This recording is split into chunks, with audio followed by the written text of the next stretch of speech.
Yeah, welcome back to another video. Continuing on from last time, this is the Airfix 1/72 scale Spitfire in Mark.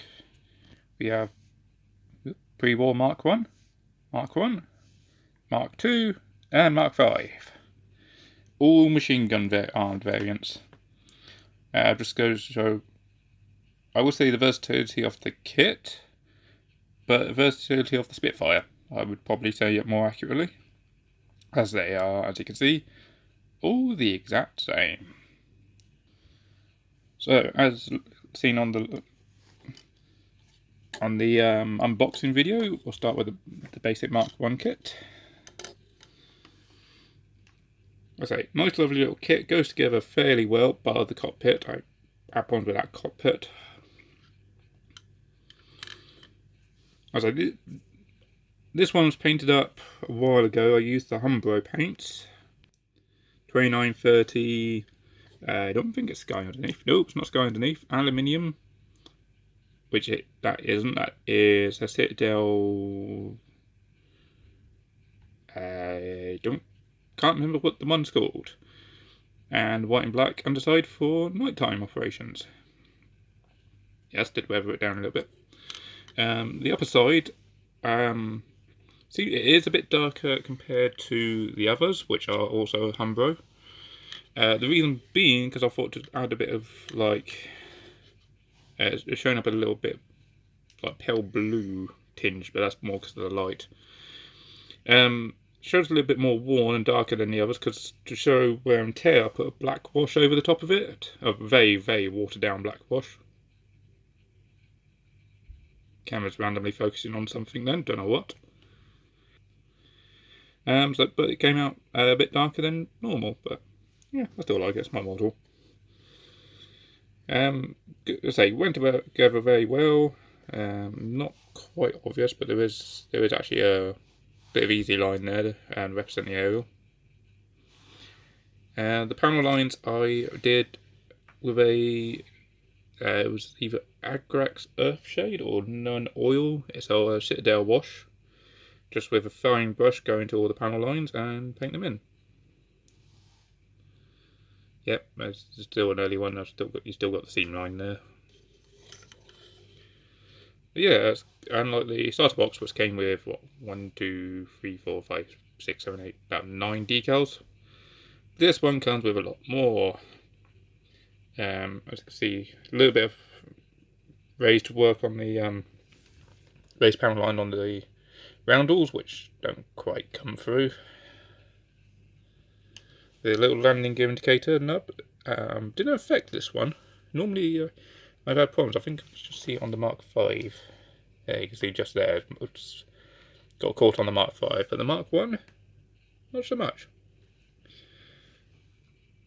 The cash patch. The yellow diamond, that was put on a lot of planes at the start of the war. If it turned a different colour, like an orangey red, means there was poisonous gas in the air. Bit of a redundancy because poisonous gas was not used in combat, at least not during the Battle of Britain. But yeah, so we go from the Mark 1, and I'm actually going to jump back to the pre-war Mark 1. So that was the Mark 1A and the Mark 1. No doubt people will be saying in the comments about the Mark 1A, and technically didn't exist. These are just models, and I'm not going to argue about that. Right, so this is the Mark 1 pre-war variant. Has the additional sprue, so it comes with the 2-bladed propeller. I forgot the different antennae and different canopy. As you can see, that is focus. Kinda. That's got a little bit of a. That's not actually got a bulge. Whereas the wartime, the Mark 1A, that is supposed to be a bulge. It doesn't come out well on the camera.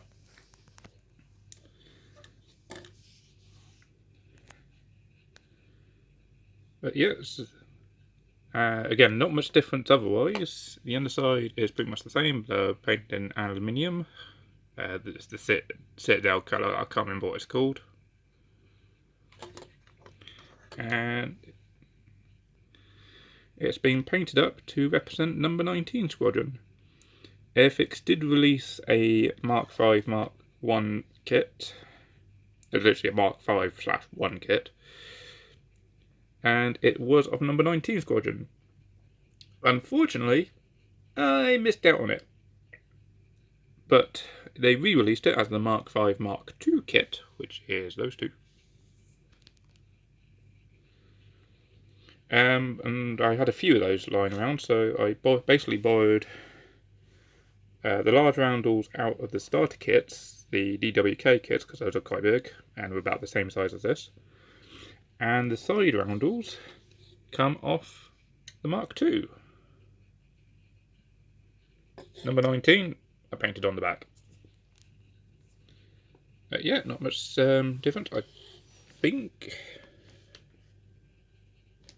Can't quite say. I can't remember, but I think I changed the gun sight on the inside as basically like a spider sight. But I can't remember if I did that. I can't quite see through the canopy. Right, let's move the Mark 1 out of the way and bring in the Mark 2. Not much different with the Mark 2 over the Mark 1A. Bring them back in shot as well. Big difference being the propeller. Different style propeller hub. Exhaust might be different, but I can't quite remember that again. Still the same kit overall, except, or same plane. On this side, nope, not that. What was this side? No, it's this side. Oh no, it is there. Hiding a little further forward than I thought it was. You have the very small bulge just there under the propeller, which on the Mark 1s,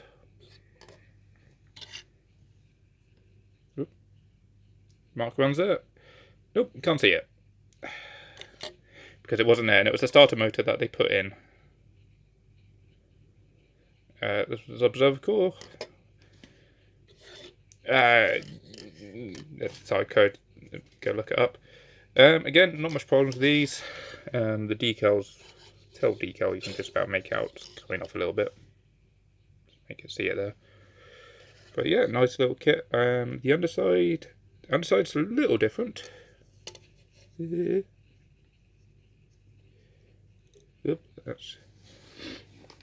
and it's the oil cooler that I can't get a good shot of. Focus. No. Come on. Sorry about this. There we go. See, it's a full circle. And if I flip you over and then bring the Mark 1A back. Probably not the best example. There we go. Yeah, you can still see it clearly. Semicircle variant. The oil cooler. So yeah, they increased the size of that. It's another way of telling the Mark 1 from the Mark 2s. Because there's very little else to tell them apart. Mark 5. Again, different propeller. I think this actually reverted back to the original Mark 1A propeller, that one. And again, not much else different with this one, overly. Did I paint the... Yep, I did paint the tail identifier flash. The little sky bit just there. Humbro 106 instead of 29. The green's still Humbro 30.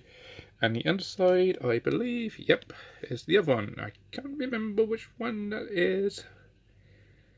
But it has the full circle on the oil cooler again. So yeah, nice versatile kit, used for quite a few variants. Potentially you could say that is actually the versatility of the Spitfire over the Airfix kit himself.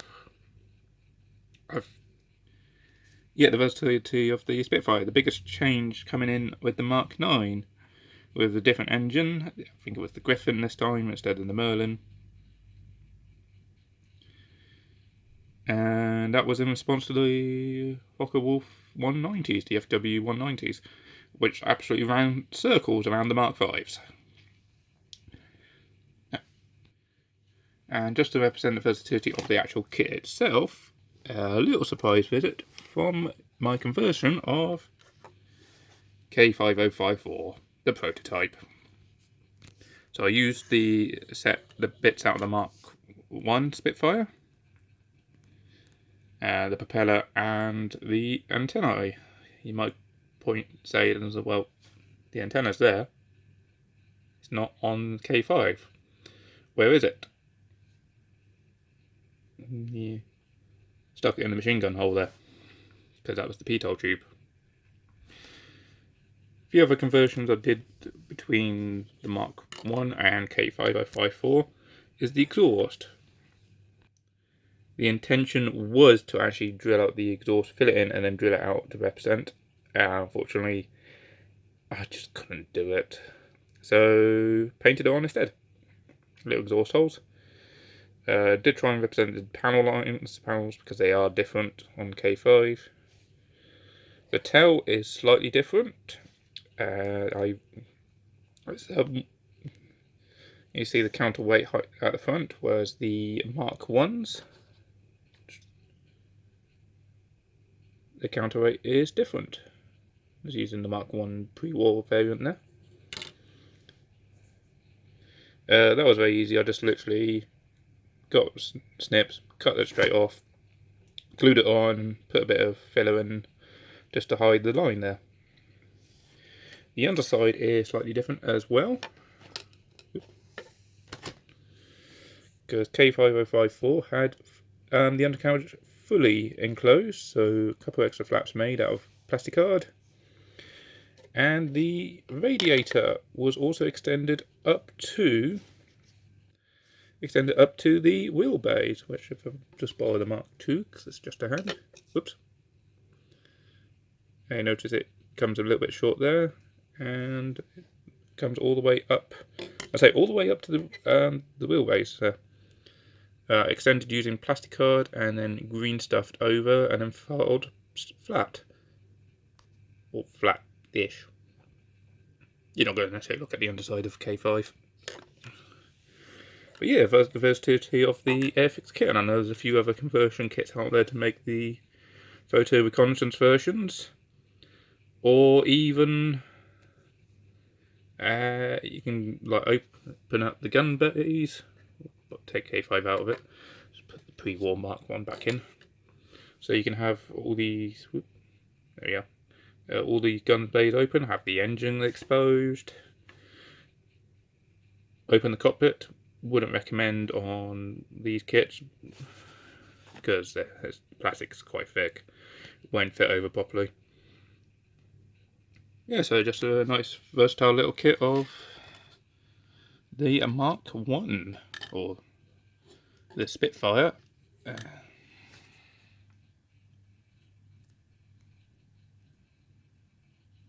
Mark 1, the pre-war, the Mark 5, Mark 2, and K5054. Stay tuned for next review or unboxing.